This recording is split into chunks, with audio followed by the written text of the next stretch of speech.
প্রশাসন তুমি কার? আমার কাছে মনে হয় প্রশাসনের 60% হচ্ছে দিল্লির। তারা একটা মেকানিজম তৈরি করতেছে 2008-এর মতো একটা ইলেকশন করা যায় কিনা। দুই দিকে তাকে মাঝখানে বসিয়ে ডিজিএফআই লোকজন তাকে পিস্তল ধরে রাখছে। 2014-তে বিএনপি যদি বলতো শুধু যে আমরা আওয়ামী লীগের সাথে আপোষ সফা করে থাকবো, বিএনপি ক্ষমতার জুনিয়র পার্টনার হতে পারতো। যদি তারেক রহমান এই চিন্তা করে থাকে ভারতের সমর্থন ছাড়া আমি ক্ষমতায় যেতে পারবো না, তাহলে তার কেন বিএনপির রাজনীতি শেষ হয়ে যাবে। আমাদের দেশে স্টিল নাও 7.5 লক্ষ ভারতীয়রা চাকরি করে যাচ্ছে, তাদেরকে এই দেশ থেকে চলে যাওয়ার জন্য এই সরকারের ইমিডিয়েটলি আহ্বান জানায়।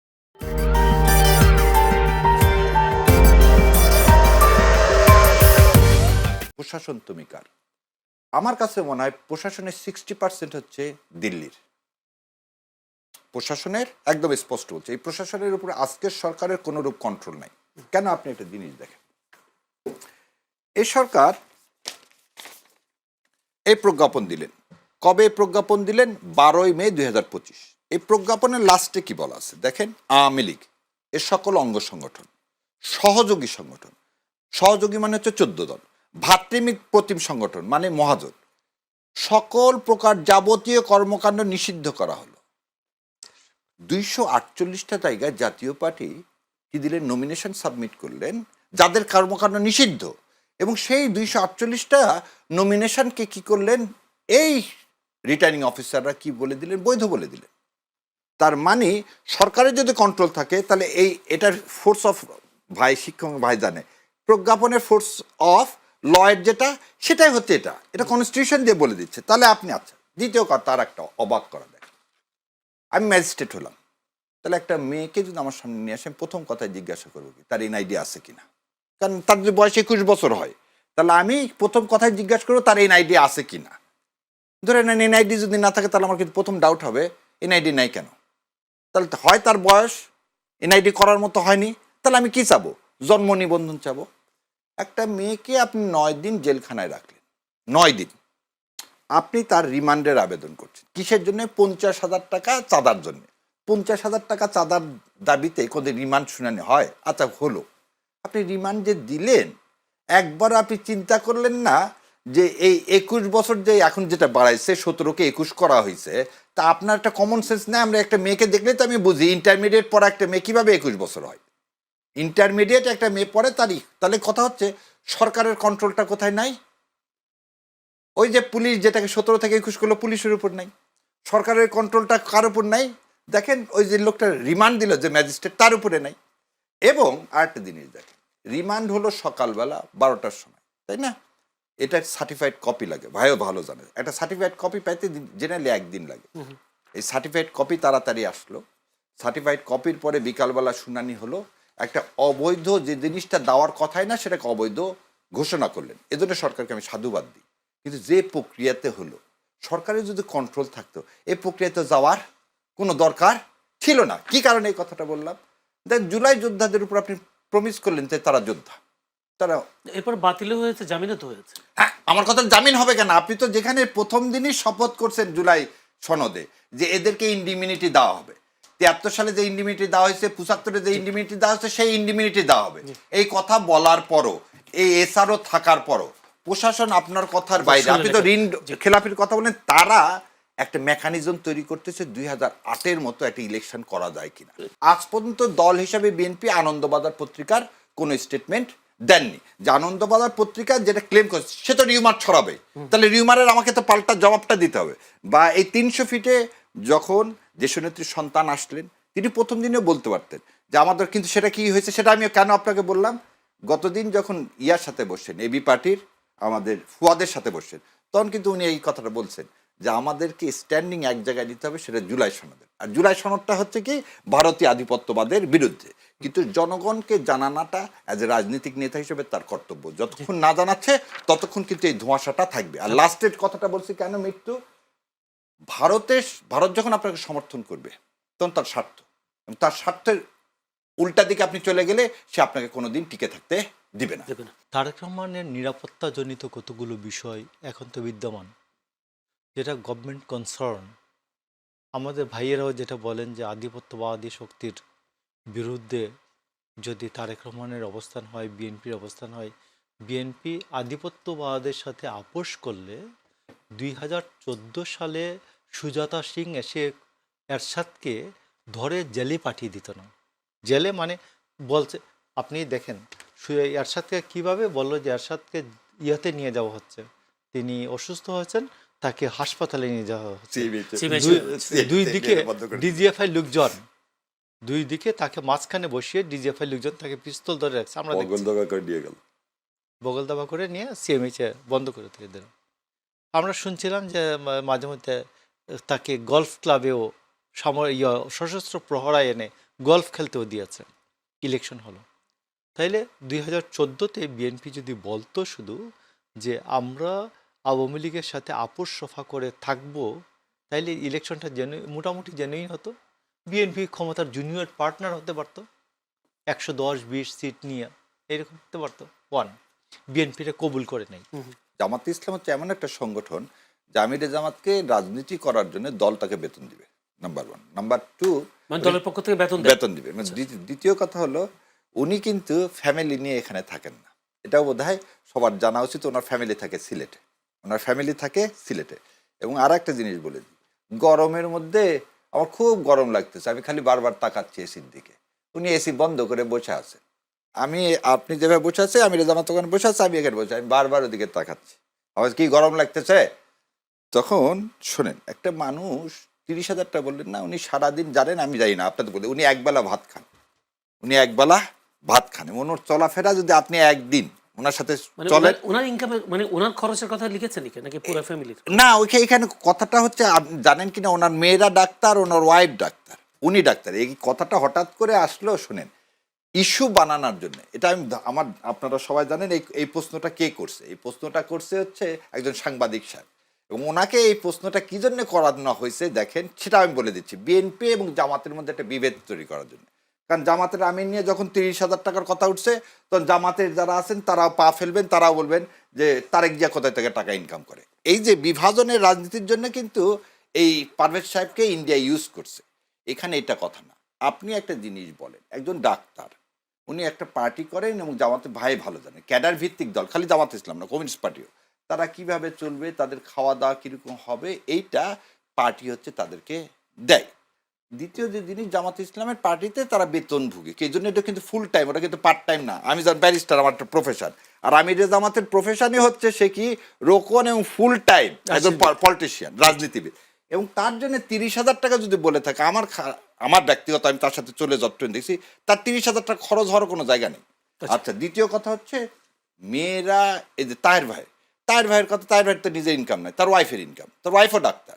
তা আমার ফ্যামিলিতে যদি আমি ঘোষণা দিচ্ছি আমার 30,000 টাকা কামাই। এবং এই আরও একটা জিনিস বলি, ওনার মেয়েদের বিয়ে হয়ে গেছে, ছেলেও ডাক্তার, উনি আর ওনার ওয়াইফ। এবার আরও একটা জিনিস শোনেন, ওনার ওয়াইফ 2001 সালে এমপি ছিল, এবং উনিও হচ্ছে জামাতে ইসলামের মহিলা উইংসের পদধারী। তাহলে দুইজন মানুষ, দুইজনায় জামাতে ইসলামের ফুল টাইম কর্মকর্তা, তাদের টাকাটা খরচ হবে কোথায় থেকে? এখন দ্বিতীয় একটা জিনিস বলি, এইখানে এই ইন্টেনশনটা সবসময় বড়, যে এই কথাটা বলে একটা মানুষের অ্যাসানিসেন্ট করতে চাচ্ছেন না, এখানে বিএনপি আর জামাতের মধ্যে আপনি ডিস্টেন্স তৈরি করতে চাচ্ছেন। সো আমি আপনার মাধ্যমে সমস্ত জামাত যারা ডিস্টেন্স তৈরি করতে চাচ্ছি না, আপনাকে কথা বলিনি, আমি বললাম জামাতে ইসলামের কারো এই ফাঁদে পা দেওয়া হবে না। জামিরে জামাতে 30,000 টাকা বলছে, অতএব এটা তারেক জিয়া রহমান সাহেব কোথায় টাকা পান, কিভাবে এত টাকা দেন, এইদিকে যাওয়াই দেওয়া হবে না, সুযোগ তৈরি করে এটা করতে দেওয়া যাবে না। লন্ডনে ফেব্রুয়ারি মাসে আমিরে জামাত তারেক জিয়া রহমানের সাথে দেখা করছিলেন, তখনও কিন্তু উনি জাতীয় সরকারের কথা বলছিলেন। এবং আর একটা জিনিস দেখেন, উনি বক্তব্য মানে বিএনপির কোনো এক ভাই বক্তব্যে বলছিলেন আমরা জামাত ছাড়া জাতীয় সরকার গঠন করব। আর জামাত ইসলাম তার রোকন সমাবেশে বলছিল আমরা সবাইকে নিয়ে করব, যে ভাই আমাদেরকে নিতে চায় না, মানে এইভাবে স্পষ্ট করে বিএনপিকে নিয়েও আমরা করব। সো আজকে তারেক রহমানের সাথে যে দেখা করে যেটা বলছে, এটা নতুন না। দ্বিতীয় কথা, দেশের স্ট্যাবিলিটির জন্য আগামী 5 বছর আমাদের একটা জাতীয় ঐক্যমত দরকার। আর আপনার প্রশ্নের একটা জিনিস বলি, আপনি দুইটা জিনিস দেখেন, আপনি 300 ফিটের জনসভাকে দেখেন আর জানাজাকে দেখেন। 300 ফিটের জনসভার জন্য 10টা ট্রেন ফ্রি দিছিল, অনেক হাজার হাজার বাস দেওয়া হয়েছে, কিন্তু ভালোবাসার যে উপস্থিতি, আমি কিন্তু ঠাকুর ভাইকে কিন্তু অ্যাডপ্ট করিনি, যে বেগম খালেদা জিয়া তো মানুষের হৃদয়ের মণিখোটায় বসে আছেন, সেই জায়গাতে আপনি কেন, আমি তো বলতে চাই আমি তো জামাতকে ইসলামকে সমর্থন করি, কিন্তু তারপরও ওই জানাজাতে আমিও গেছি এবং আমিও কি করতেছি, যেহেতু ভারতীয় আধিপত্যবাদের জায়গায় জিয়াউর রহমান এবং খালেদা জিয়া এক, সেই জন্য আমি কিন্তু আপনার প্রথম উত্তরে বলছি যে যদি তারেক রহমান এই চিন্তা করে থাকে ভারতের সমর্থন ছাড়া আমি ক্ষমতায় যেতে পারবো না, তাহলে তার কেন বিএনপির রাজনীতি শেষ হয়ে যাবে, কারণ এটাই দেশের জনগণ মেনে নিবে না। এবং শেখ হাসিনা এখান থেকে চলে গেছে, এটা প্রমাণ হয়েছে ভারত কাউকে এদেশে ক্ষমতায় চিরজীবন রেখে দিতে পারবে না। আর সম্মতার ভিত্তিতে আমাদের সম্পর্কটা হতে হবে। কাদের সিদ্দিকীর কাদেরিয়া বাহিনী তারা ৭১ সালের পরে কিন্তু বলতে এত লোককে এত জায়গায় হত্যা করছে। মরহুম আব্দুল জলিল আমাদের প্রাণপ্রিয় নওগাঁর নেতা, উনি বলছেন উনি এবং ভাষা সৈনিক মতিন এনারা বগুড়ার স্টেট ব্যাংক লুট করে সেই সময় যুদ্ধের খরচ চালাইছেন। সো আপনি যুদ্ধকালীন সময় যে কাজগুলো করবেন সে কাজগুলোকে পরবর্তীতে কিন্তু আপনি বলতে পারবেন না এটা অপরাধ। ঠিক একই জিনিস এই মাহাদির ক্ষেত্রে ভাইজি ইন্টারপ্রিটেশন দিল, মাহাদির বলা উচিত হয়নি, আমি এটাকে সমর্থন করি না। আমার কথা হলো সে যে ওয়েতে বলছে সেটা হয়তো কারেক্ট না, কিন্তু সে যে কাজটা করছে এর জন্য he should not be punish, কারণ তাকে ইন্ডিমিনিটি দেওয়া হয়েছে, কারণ মুক্তিযুদ্ধে তো আপনি মানুষ খুন করছেন, অন্য সময় তো তার ফাঁসি হতো। সো যে সেপাহি গুলি করে আমার ৫ জন ভাইকে হত্যা করলো সেই লোকটাকে আমার ডিটার করে তো এই বিপ্লবটা হয়েছে। সো মাহাদির এই স্টেটমেন্টের কারণে আপনি তাকে ভিতরে ঢুকাবেন যেখানে গভর্নমেন্ট নিজে বলছে হি ইজ ইনডিফাইড, তাহলে এটা দ্বৈত আচরণ। দ্বিতীয় একটা জিনিস বলি, আপনি এই সাংবাদিক ভাইয়ের কথা বলুন, শোনেন মত প্রকাশ স্বাধীনতা সবার থাকবে, কিন্তু আপনি কোনো এজেন্ডা কারো বাস্তবায়ন করবেন না এবং প্রভোক করবেন না যে প্রভোকেশনের ফলে দেশে অস্থিরতা তৈরি হয়। যেমন সুরভির ক্ষেত্রে যখন আমি আজকে সকালবেলায় বললাম যে সরকারের একজনকে এই সাংবাদিকের বিরুদ্ধে ব্যবস্থা নিচ্ছে না কেন, বললো ভাই সাংবাদিকের বিরুদ্ধে ব্যবস্থা নিলে এরা বলবে মত প্রকাশ স্বাধীনতা আমরা বাধা দিচ্ছি। আমি বললাম তাহলে পুলিশকে তুমি করতেছো না কেন 17 থেকে 21 করার জন্য? বললো ভাই পুলিশ নাই, তাদের মনোবল ভেঙে গেছে, এই কথা বলে আইজি সাহেব নিজেই বলতেছেন। আর নতুন করে এই যে সমস্ত ছাত্ররা বলছে পুলিশের কে কে এই মানে জুলাই বিপ্লবকে বাধাগ্রস্ত করছে তাদের একটা লিস্ট করা, এটা শুনে পুলিশের মধ্যে নাকি মনোবল ভেঙে যাচ্ছে। তাহলে ওই ভাই যে কথা বললো আমরা কিন্তু এটা মানে আনইউজুয়াল পরিবেশের মধ্যে আছি। সো আমাদের অনেক কিছু অনেকভাবে কম্প্রোমাইজ। এবার আপনার প্রশ্ন আছে, মেয়েদেরকে সিট দিবেন বলে আমিরে জামাত বাংলাদেশ জামাত ইসলামের বোনদেরকে সিট দেননি, আপনাকে একদম সত্যি কথা বলে দিলাম। এবং আমাদের কাছে লিস্টই দেওয়া হলো 15 থেকে 20টা যে এনসিপির এরা কি করবে এই মেয়েগুলোকে দেওয়া হবে। দেখেন আপনার ডক্টর মিতুকে জামাত ঘোষণা দিয়েছিল না, জামাত এটা বলেই দিছিল যে তোমাদের যেহেতু মেয়ে দেওয়া হচ্ছে সেজন্য আমরা ওই সিটগুলোতে দিব না, মেয়েদের দিচ্ছি না, কারণ তোমরা তো মেয়ে দিচ্ছ। এবং আপনি একটা জিনিস ডক্টর মিতুকে দেওয়া হলো না ঝালকাঠিতে, ডক্টর মিতু তো এনসিপিরই। এখন এনসিপির যে বোনেরা তারা আজকে যে জামাতের সাথে আপনি যদি বলেন যে জামাতের সাথে আমার কি কারণে আপনি চলে যাবেন, এটা আপনার রাজনৈতিক আদর্শ, কিন্তু মেয়েদেরকে সিট দেওয়া হবে না এইরকম কোনো ব্লেম, বরং জামাত ক্ষতিগ্রস্ত হলো যে মেয়েগুলো চলে যায়। এই মেয়েগুলো যদি এনসিপি হয়ে থাকতো তাহলে এত তো সব কনফার্ম সিট। এবং আরেকটা জিনিস দেখেন, জামাত কিন্তু বলেনি এনসিপিকে তোমার এই 30টা সিট দিলাম, তা কিন্তু বলেনি, বলছে 30টা সিট দিলাম, যাকে ইচ্ছা যেখানে ইচ্ছা তুমি কি দাও নমিনেশন দাও।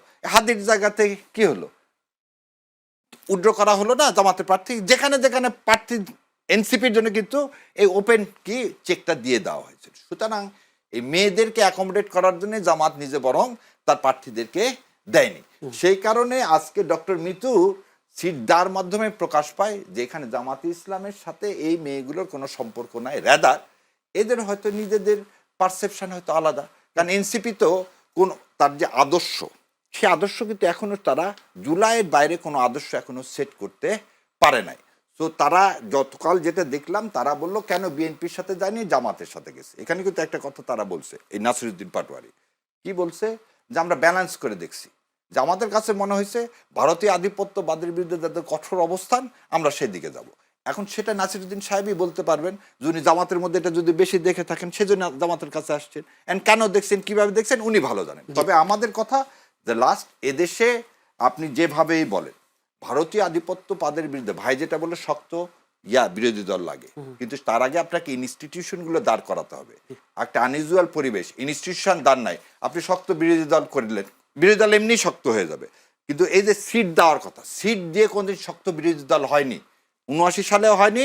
এরশাদ সাহেব আসম আব্দুর রবকে সিট দিয়ে গৃহপালিত কি বিরোধী দল বানাতে চাইছে।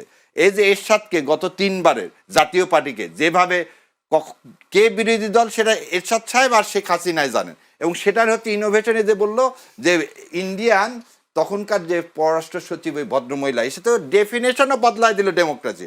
বেশিরভাগ সংখ্যক রাজনৈতিক দল ইলেকশনে গেলে ইলেকশন লেজিটিমেট, সুজাতা তো তাই করে গেল। এবং এই যে সিএমএইচে ভর্তি করে সেই ইলেকশন করায় দিয়ে চলে গেল। ভারতের জনগণের সাথে আমাদের কোনো বিরোধ নেই। আবার ভারত যখন বলা হয় এটাকে কিন্তু কখনোই ধরা হবে না ভারতের জনগণের সাথে আমাদের কোনো বিরোধ। আমাদের বিরোধটা কার সাথে? সাউথ ব্লকের সাথে। সাউথ ব্লককে যে তার নেইবারিং কান্ট্রিগুলোর জন্য তার পলিসি মেকিং করে এবং এই পলিসি মেকিংয়ে তাদের উদ্ধত্ততা দেখেন আপনি। আজকে আমাদের দেশে স্টিল নাও 7.5 লক্ষ ভারতীয়রা লিগাল এবং ইলিগাল চাকরি করে যাচ্ছে। 7.5 লক্ষ। এবং সেটা তো চাকরি করতেছে আমার ঢাকা, চিটাগাং এগুলো জায়গাতে। কোথাও এই অভিযোগ করে কিন্তু প্রমাণ দেখাতে পারি না না না নজরুল একই কথা না না না আপনি এর প্রমাণ আছে ইয়ার কাছে, এই প্রবাসী কল্যাণ মিনিস্ট্রিতে আছে। আমাদের কথা হলো যে সরকারের কাছে আমি তো বললাম যে আমরা কি কোনো জায়গায় ঘেরাও করছে ইন্ডিয়ার দেখে পার করি না। প্রশ্ন হচ্ছে যে তারা যে নেকেডলি তারা কি করলে হাদির বিচারের কথা বললো, হাদি হত্যার পিছনে ভারতে আধিপত্যবাদ দেয় এবং সে কি করলো একটা লোক যে হত্যা করে গেল তাকে শেল্টার দিচ্ছে, আর একটা ছেলে খেলতে গেছে তাকে সেখান থেকে আপনি বের করে দিচ্ছেন। তার মানে কি you promote terrorism but you are acting against the কি, আপনি কার এগেনস্টে? সেটা স্থিতিশীলতার এগেনস্টে। তো ভারতের চরিত্রকে চেঞ্জ করতে হবে। এদেশের মানুষের সাথে ভারতের মানুষের যে সম্পর্ক সেই সম্পর্কটাকে কি করতে হবে আবার কানেক্ট করতে হবে। কোনো পার্টিকুলার দলকে না, কোনো পার্টিকুলার দলকে মনস্টার বানানোর জন্য যদি চিন্তা করে তাহলে সেটা আমার জন্য ক্ষতি, তাদের জন্য ক্ষতি। এবং আমি আপনার মাধ্যমে এটা জানাতে চাই যে নিকারজনক কাজ করছে, এই নিকারজনক কাজের আমরা ধিক্কার দিই। এই জন্য আইপিএল আমাদের এখানে দেখানো বন্ধ করছে। আমার কাছে মনে হচ্ছে এটার চেয়ে ভারতকে স্ট্রং মেসেজ দেওয়া উচিত ছিল যে তুমি আমার লোককে পাঠিয়ে দিছো, এটা পৃথিবীর বিভিন্ন দেশে করে, তো অতএব তোমার লোককে আমি এখানে কি করতে দিব না, কাজ করতে দিব না। এটা যদি আরো বেশি হতো তাহলে মনে হয় এই মানে জবাবটা আরো বেশি কি হতো করা হতো। এবং আমি এটাই দাবি জানাই বাংলাদেশে যে সকল লোক, ইন্ডিয়ান লোক, ইললিগাল হোক আর লিগাল হোক, যারা টেকনিক্যাল না, টেকনিক্যাল ছাড়া, আবার বলে দিচ্ছি, টেকনিক্যাল ছাড়া যেসব লোক আছে তাদেরকে এদেশ থেকে চলে যাওয়ার জন্য এই সরকারের ইমিডিয়েটলি আহ্বান জানায়।